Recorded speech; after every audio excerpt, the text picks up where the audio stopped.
Bem, o nosso estudo é a avaliação da segurança e eficácia clínica do Azvudine. É um estudo randomizado, duplo cego, controlado por placebo em pacientes em estágio leve infectados pelo vírus SARS-CoV-2. O proponente foi a unidade de pesquisa clínica do Centro de Alta Complexidade e as unidades coparticipantes deste estudo foram a Santa Casa de Misericórdia de Campos, a unidade pré-hospitalar São José, aqui em Campos dos Goitacazes, o Hospital Armando Vidal, de São Fidélis, o Hospital Moacir Gomes de Azevedo, de Cambuci, e o Hospital de Itaucara, na cidade de Itaucara, no estado do Rio de Janeiro. O estudo unicêntrico foi devido à necessidade de padronização das análises de quantificação da carga viral a cada 48 horas por RT-PCR. Equipamentos, insumos e curva padrão com registro na Anvisa para calcular o número de cópias do SARS-CoV-2. Posteriormente, foram feitos a quantificação real absoluta da carga viral. Foi solicitado junto à Anvisa uma licença de importação de um PCR digital, DPCR, e insumos próprios para um método de contagem real do número de cópias do SARS-CoV-2. Metodologia. No estudo de triagem, os pacientes que cumpriram os critérios de elegibilidade foram incluídos no estudo e randomizados em um dos braços do estudo, o experimental ou de controle. Grupo experimental receberam o Azvudine 5 mg dia, via oral por até 14 dias, mais o tratamento padrão. Grupo controle, placebo via oral por até 14 dias, mais tratamento padrão. Produto investigacional, foi o Azvudine 1 mg / placebo. Indicação estudada, tratamento da Covid-19, 5 mg dia por via oral até 14 dias. No período de tratamento, foram coletados os exames de segurança, seguido de acompanhamento médico, enfermagem e fisioterapia. Exames de codificação da carga viral por RT-PCR, sendo que foram feitos a cada 48 horas.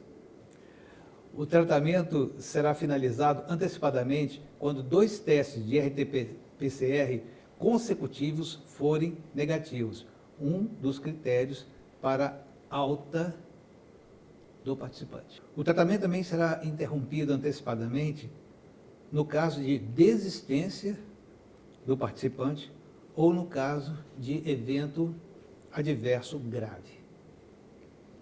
O acompanhamento de segurança será realizado em 28 e 60 dias após a alta hospitalar. O estudo é considerado concluído quando o último participante concluir a sua visita. O número de pacientes planejados foi de 312 participantes, divididos aleatoriamente e igualmente nos 2 braços do estudo, 156 participantes para cada grupo, considerando um dropout de 20%. Grupo experimental, Azvudine, 5 mg dia, via oral, por 14 dias, mais tratamento padrão. Grupo controle, placebo, por via oral, por 14 dias, mais tratamento padrão. Critérios de inclusão. Serão incluídos nesse estudo os indivíduos que apresentem as seguintes características. 1. Idade acima ou igual a 18 anos, independente do sexo. 2. O resultado do teste do RT-PCR positivo para a Covid. 3. Pacientes sintomáticos que atendam à definição do caso de Covid-19 sem evidência de pneumonia bacteriana ou hipóxia. 4. Participação voluntária e assinatura do termo de consentimento livre e esclarecido. Critérios de exclusão. não serão elegíveis para participar do estudo indivíduos que apresentem uma ou mais das seguintes características. 1. Ter ciência ou suspeita de ser alérgico a um dos componentes do comprimido do azivudine. 2.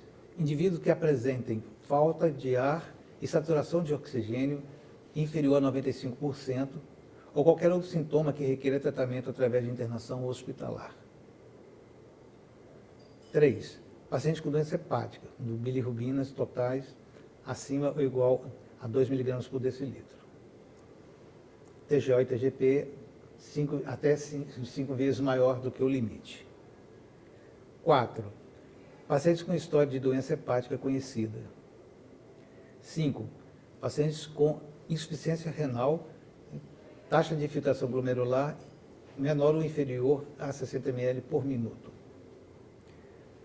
6.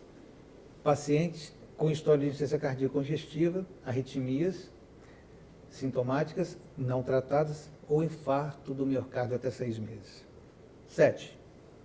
Indivíduos com síndrome de má absorção ou outras condições que afetem a absorção gastrointestinal e circunstâncias nos quais o paciente precise de nutrição intravenosa. 8. Contagem total dos neutrófilos abaixo de 750 cells por decilitro. 9. Mulheres grávidas ou em período de lactação, ou com potencial de engravidar durante o período do estudo e dentro de 6 meses após o término da administração. 10. Os indivíduos que tiverem participado de outros ensaios clínicos usando drogas experimentais nas últimas 12 semanas. 11. Paciente em tratamento de HIV, hepatite C e hepatite B ativa. 12. Pacientes em tratamento com outros antivirais ou medicamentos imunossupressores para outras condições médicas. 13. Pacientes em tratamento com anticorpos monoclonais. E 14. Qualquer condição médica clinicamente significativa ou histórico médico que, na opinião do investigador, possa desencorajar a participação no estudo, como intervalo QT corrigido acima de 480 no eletrocardiograma, dentre outras condições. O objetivo primário é avaliar a eficácia e a segurança do azivudine em pacientes infectados com SARS-CoV-2 em estágio leve, período de 14 dias. O objetivo secundário é avaliar a evolução clínica dos participantes infectados pelo SARS-CoV-2 em estágio leve, tratados com azivudine em relação ao placebo. No nosso estudo tivemos número de abordados, 695. Número de participantes proposto, 312. Número de participantes randomizados, 312. Tivemos 5 unidades coparticipativas, a saber, a Santa Casa de Misericórdia de Campos, o hospital ficou reservado para o agravamento e a farmácia central. 2. O Hospital São José, que captou 179 participantes. 3. O Hospital Armando Vidal, que captou outros 33 participantes. 4. O Hospital Moacir Gomes Azevedo, que captou 27 pacientes. E, por último, o Hospital de Itaocara, com 73 participantes. Número de inelegíveis, 383. Número de desistências, 31. Taxa de dropout do estudo, tolerável até 20%, ou seja, 62,4 participantes. Taxa de dropout em 312 participantes, tivemos apenas 31. Motivo: participantes viajaram interrompendo o tratamento ou sentiram-se bem e não achavam necessidade de continuar o tratamento. O total de agravamentos foi 0. Quanto aos dados demográficos, observamos: 1. Não houve predominância acentuada em relação à faixa etária. E houve uma distribuição uniforme quanto à idade e à origem dos participantes. E foi observado que a maioria era do estado do Rio de Janeiro, mas encontramos participantes de outros estados, a saber, São Paulo, Espírito Santo, Minas Gerais e até mesmo Alagoas. Quanto à prevalência do sexo, foi praticamente uniforme, 121 casos masculinos para 191 casos femininos. Brancos, 184 casos, pardos, 92 e negros, 36 participantes. Desfecho primário. Proporção dos pacientes hospitalizados durante o estudo até o dia 28, de acordo com a escala ordinal progressiva. Serão considerados participantes hospitalizados aqueles que agravarem em qualquer momento. Não houve caso de agravamento ou hospitalização neste estudo. As ocorrências foram 0. Desfecho secundário. Avaliação do tempo de conversão negativa da carga viral no SARS-CoV-2 por RT-PCR entre grupo azevudine e grupo controle. Tempo de utilização do azevudine até a segunda conversão negativa do RT-PCR. Para o azevudine, foi de 5,5 até 6,70 dias para a primeira conversão. E o placebo, 8,27 a 9,40 dias para a segunda conversão. Houve prolongamento de tratamento apenas para 5 participantes. Demoraram mais do que 14 dias para a primeira conversão. Para o placebo, em torno de 60%, e o azevudine, em torno de 40%. Desfecho secundário. Proporção de participantes com desfecho clínico de cura durante o estudo. O desfecho clínico de cura é definido nesse protocolo como ausência de RNA viral em amostras coletadas e condições clínicas para a alta ambulatorial. Apesar do cálculo estimado do RT-PCR, o tamanho da amostra foi adequado para ser significante. Porém, o ddPCR faz uma contagem absoluta, onde a redução da carga viral é confirmada.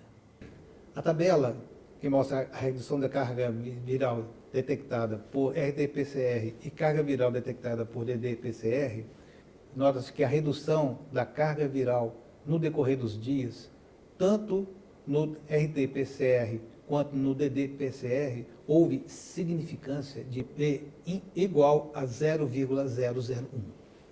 No gráfico, apesar do cálculo estimado do RT-PCR, o gráfico demonstra uma evidência de redução maior que o placebo. Já o ddPCR tem uma redução significativa em D3.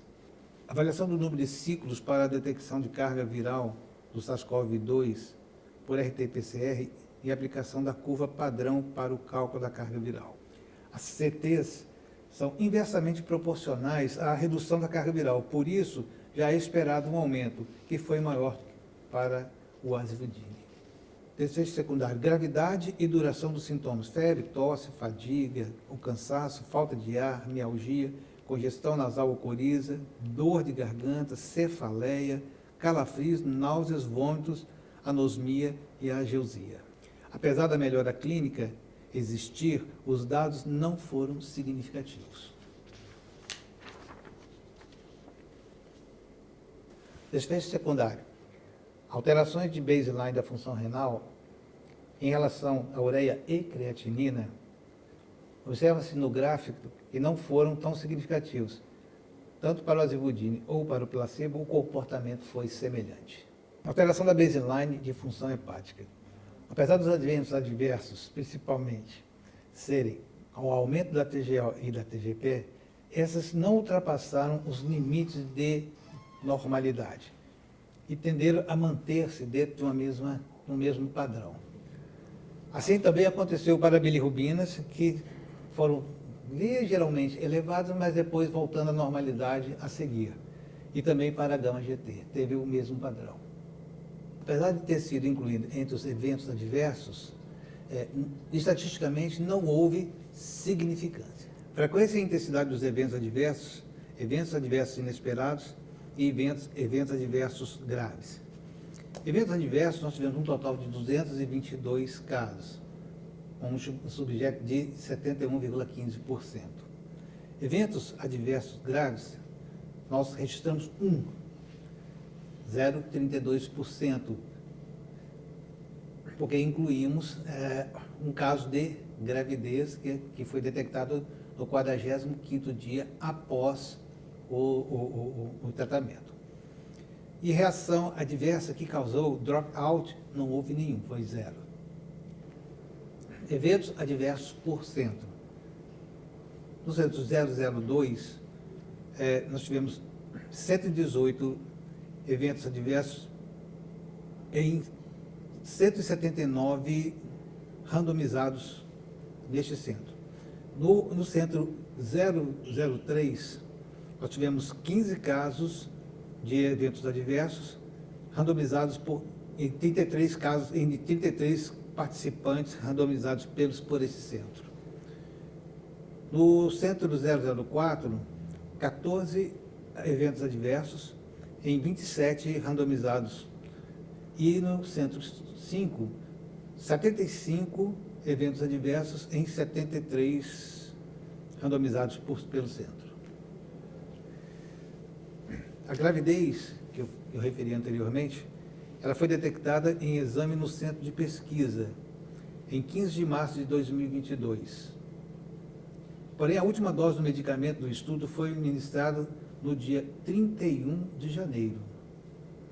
De acordo com o protocolo do estudo, o evento de gravidez pode ser considerado como evento adverso grave, por sua relevância clínica para o estudo. No entanto, foi detectado na fase de acompanhamento pós-tratamento. O protocolo também determina que a participante em gestação deverá ser acompanhada até o parto. Complicações da gravidez e interrupção seletiva da gravidez por motivo médico deverão ser relatados como evento adverso ou evento adverso grave. E o aborto espontâneo deverá ser relatado como evento adverso grave. Segundo o protocolo, se a gravidez foi descoberta no período de acompanhamento, deverá ser relatada na CRF. Porém, como não está claro, colocamos como evento adverso grave por ser uma ocorrência médica significativa. Informamos que não houve sequelas ou mortes em decorrência da participação no estudo. Também não houve casos de solicitação de indenização ou demanda judicial. De acordo com os dados de acompanhamento clínico, os eventos adversos graves não foram relacionados ao estudo. As reações adversas neste estudo foram principalmente cefaleia, tontura, náusea e aumento em grau 1 de TGO, TGP, mas essas condições se normalizaram. Houve aumento também e diminuição da gama-GT. As reações adversas foram reações adversas comuns a medicamentos antivirais e não ocorreram reações adversas inesperadas. Nesse estudo, houve 35 casos de relato de tonturas, que podem ser relacionados à labirintite, em um participante que tinha história pregressa, hipoglicemia devido à alteração do paladar, dispneia, diarreia, tosse, taquipneia, hipertensão arterial, taquicardia e astenia. 3 casos de tontura não puderam ser relacionados a nenhuma dessas causas e podem ter sido causadas pelo medicamento. Ocorrência de interações medicamentosas. Não houve evento adverso que possam ser relacionados à interação com drogas. A ocorrência foi 0. Desfecho secundário. Taxa de mortalidade por todas as causas durante o estudo. Mortalidade. Não houve caso de mortalidade nesse estudo. A ocorrência é 0. Desfecho secundário também. Proporção de agravamentos relacionados a comorbidades. Não houve agravamento nesse estudo. As ocorrências foram 0. Agravamentos ocorridos no período pós-tratamento, até 60 dias do desfecho. Não houve agravamento nesse estudo. A ocorrência foi 0. Avaliar a tolerabilidade do uso do azibudine no regime de 5 mg dia por até 14 dias. Tolerabilidade, adesão ao tratamento, foi de 90,06%. Tempo de utilização do medicamento, até 14 dias. Participantes que retiraram o consentimento, 0. Participantes que abandonaram o tratamento, 31. Objetivo primário foi avaliar a eficácia e a segurança da azivudina em pacientes infectados com SARS-CoV-2 em estágio leve, período de 14 dias. E qual foi o objetivo secundário? Avaliar a evolução clínica dos participantes infectados com SARS-CoV-2 em estágio leve, tratados com azivudine em relação ao placebo. O IgZ2 é um ensaio clínico que demonstrou estatisticamente a eficácia do azivudine em relação ao placebo, a segurança do azivudine e a tolerabilidade do medicamento.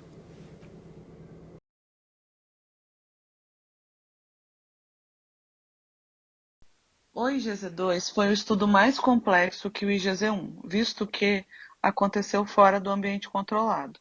Como era um estudo de caso leve e residencial, o participante de pesquisa tinha consciência que sua participação e acompanhamento era fundamental para o sucesso da pesquisa. Assim como no IgZ1, os participantes de pesquisa eram avaliados diariamente. Então, se avaliava sinais, sintomas, glicemia, oximetria de pulso e a cada 48 horas eram submetidos a uma bateria de exames, compostas por exames bioquímicos, SUAB, eletrocardiograma, entre outros. Logo pela manhã, o sistema emitia as fichas clínicas das visitas que seriam feitas naquele dia. As fichas eram anexadas aos kits de coletas de sangue, aos kits de coletas de SUAB e aos medicamentos que seriam administrados naquele dia.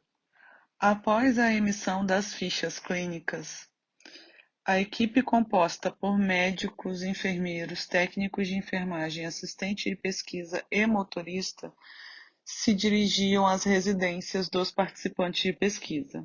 Assim que terminavam as visitas domiciliares, as amostras de sangue eram entregues no laboratório Plínio Bacelar e as amostras de SUAB eram entregues ao Centro de Alta Complexidade e as fichas clínicas anexadas ao sistema.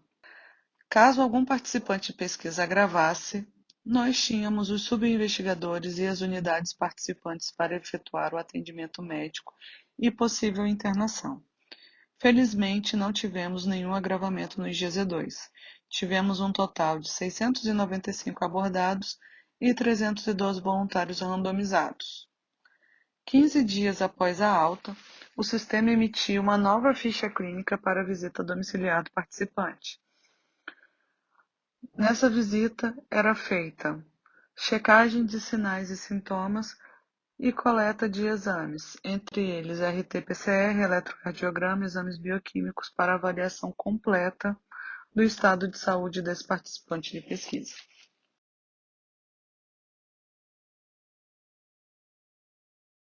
Bom, nossos trabalhos, né, começaram com as nossas reuniões de equipe, né, onde a gente estabeleceu os protocolos, né, a dinâmica, o fluxograma que seria adotado nos municípios participantes aí da pesquisa.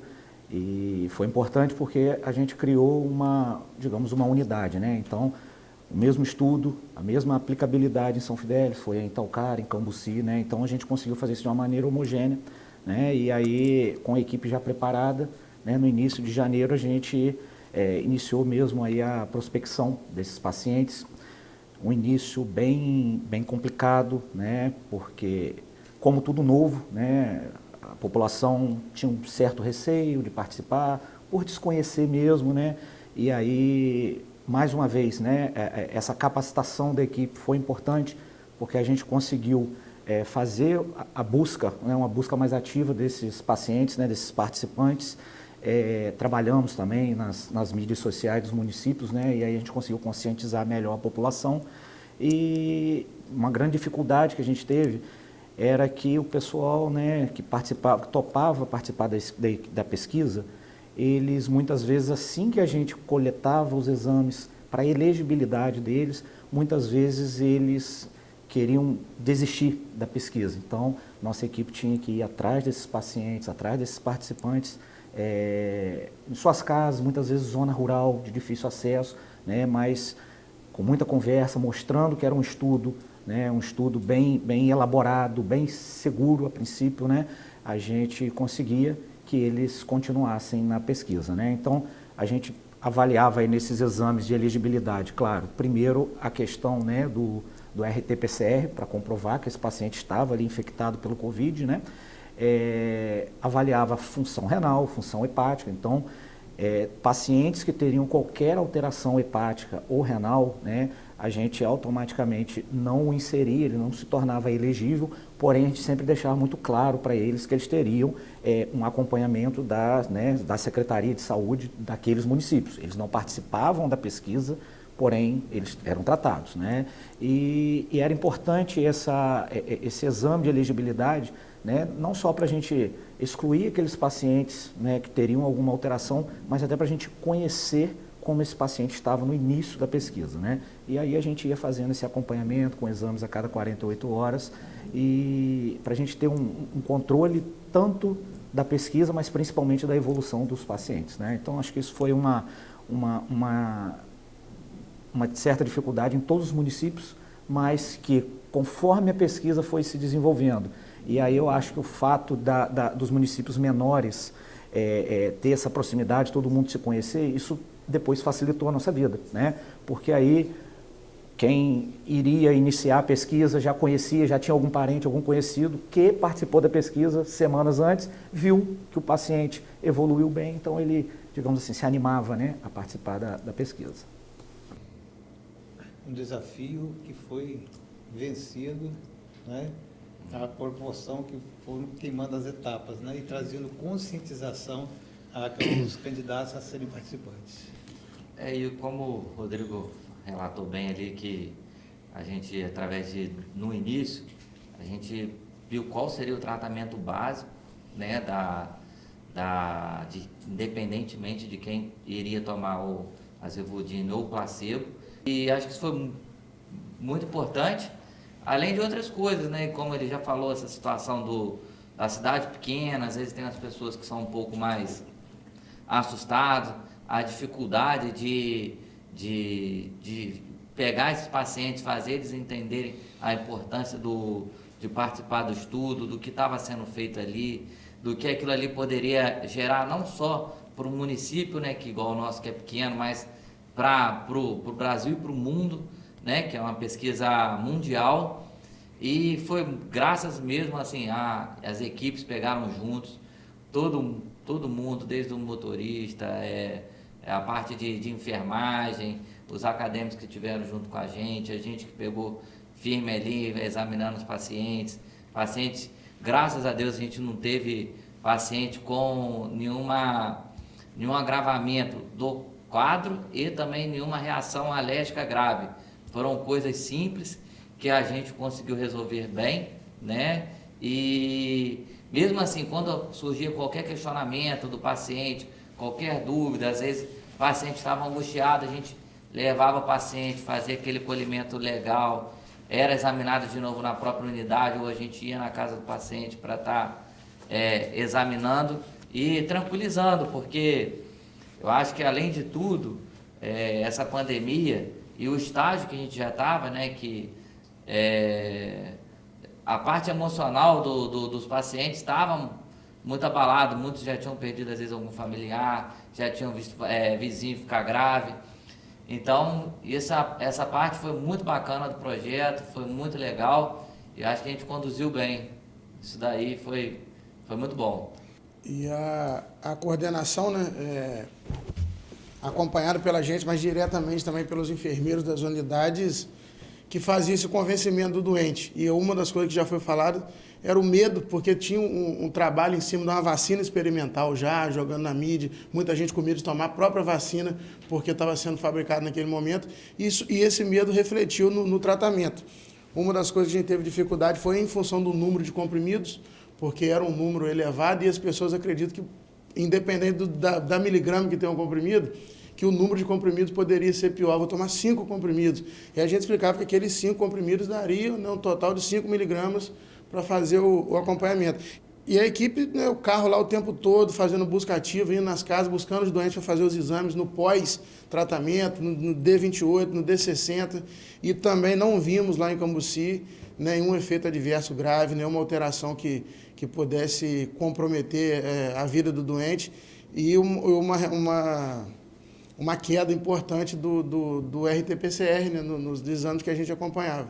Então, a gente acreditou desde o início no estudo, a gente viu a evolução dos pacientes de forma bastante tolerável, né, até mesmo do início de epigastralgia, de reação alérgica e das outras reações que pudessem acontecer com o uso do remédio. Então, foi um trabalho muito bem feito, muito bem elaborado e bastante seguro. Achei legal isso aí que o Thiago estava comentando, que foi realmente uma dificuldade que a gente encontrou, porque o paciente vinha quando ele mais precisava, a gente tratava, né, medicava, só que a gente precisava dar acompanhamento daquele paciente por causa do projeto D28 e do D60, e às vezes esse paciente sumia, né, e a gente fazia busca ativa, de ir várias vezes na casa desse paciente, às vezes ele estava trabalhando porque já tinha voltado à vida normal, ia pós-trabalho, pós-horário de trabalho da equipe. Então, assim, nos desdobramos para ter perda mínima mesmo, perder o mínimo de pacientes que tinham tomado a medicação, que tinham tido sucesso, né? E a gente, durante o projeto, a gente via que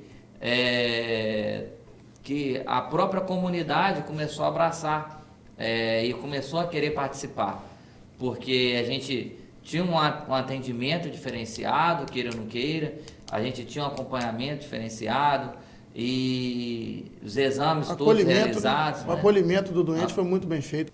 E a própria dinâmica que a gente estabeleceu, né, antes de realmente ir para o campo prático, essa questão de todo dia, né, o enfermeiro está indo ao domicílio do paciente para administrar a medicação junto com ele. Então, o paciente se sentia seguro nesse sentido. Olha, eu vou participar porque todo dia a equipe está aqui. Se eu tiver qualquer, né, efeito, né, e a visita médica, né, a cada 2 dias, e a gente também, né, deixava eles bem tranquilos em relação, se ele sentisse qualquer coisa, a qualquer momento, que ele poderia procurar a unidade hospitalar do município, né? Porque a gente tem essa facilidade nos nossos municípios, né? do munícipe e ao hospital. Mas foi fundamental esse contato aí nesses primeiros 14 dias, né? De cada paciente, você indo diariamente, né? Isso passou uma segurança muito grande para o paciente e para nós pesquisadores, né? Porque a gente tinha um controle muito seguro da evolução do paciente ali. Como diretor clínico do Hospital São José, na época da pandemia, nós éramos referência de atendimento Covid no município de Campos. Tivemos uma alta demanda de pacientes no hospital, então tivemos que criar estratégias para absorver esses pacientes, criar um fluxo, né, como uma forma de triar esses pacientes para incluir voluntários para pesquisa.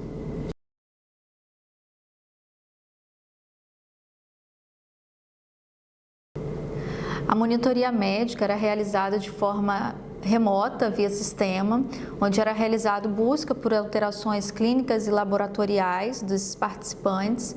Assim que fosse detectado qualquer alteração, era feita sinalização para os subinvestigadores e investigadores. A coordenação do estudo fazia a marcação desse participante com o médico, era realizado o registro do evento adverso e assim dava prosseguimento ao desfecho dos eventos adversos e ao acompanhamento desse paciente. A monitoria médica e a farmacovigilância foi muito importante porque o protocolo desse estudo era ambulatorial domiciliar. Então, precisava de uma monitorização em tempo real desses pacientes para a própria segurança de todos os participantes. Eram muitos casos ao mesmo tempo, concomitantes, então essa monitoria precisou ser feita de forma intensiva para a segurança de todos.